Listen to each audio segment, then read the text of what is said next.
қолдан келгенше әрине ол қасиетті айда санаулы күндер қалды. Әркім өз мүмкіндігіне қарай Алла жолында осындай қайырлы, жақсы істер жасап, мүмкіндігінше садақа беріп, ол біздің университет бола ма, ол басқа бола ма, бұл жерде не емес.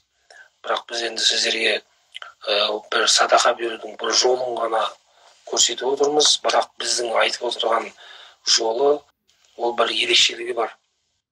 Өйткені пайғамбар саллаллаху алейхи вассалам адам дүниеден өткеннен кейін оның амалы тоқтайды дейді.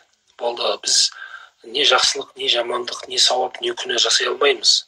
Бірақ Алланың ерекше мейірімі, Алланың ерекше пенделеріне деген сондай рахымы, біз өлсек те, дүниеден өтсек те, артымызда үзілмейтін сауапты табуға мүмкіндігіміз бар екен.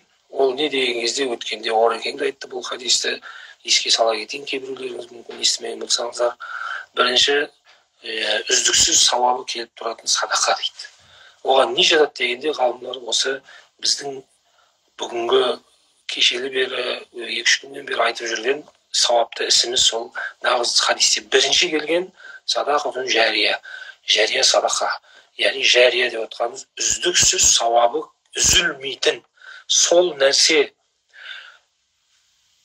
өмір жалғасына дүниеде сол нәрсені адамдар пайдаланған сайын сізге оның сауабы бара береді. Бірақ біздің бір қызығы, мына университеттің бір артықшылығы кейбір құрылыстардан. Бұл университет ертең құлап қалса да, мына университет бұзылып, 100 жылдан кейін, 200 жылдан кейін эксплуатациясы бітсе, бірақ құрылыс біткенімен, бұл құрылыс, бұл университет адам шығарады, адам тәрбиелейді.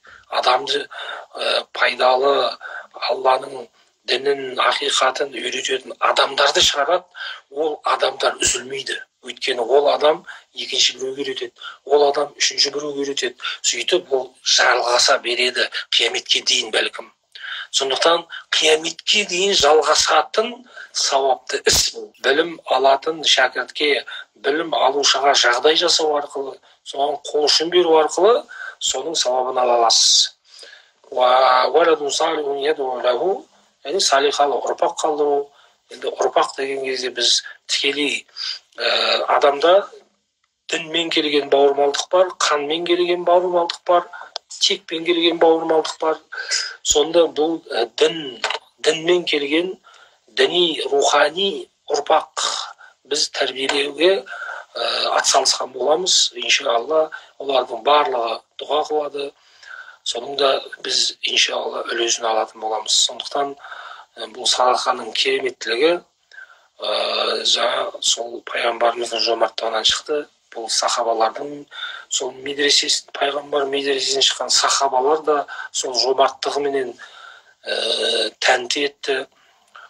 Одан кейінгі осы мұсылман үмметі осы керемет үрдісті жалғастырып, міне сіздерге де соның бір тәлім тәрбиесінің көрінісі ретінде Алла жолында өздеріңіздің азды көпті мал мүліктерін сарп етіп жатсыз. Алла қабыл етсін.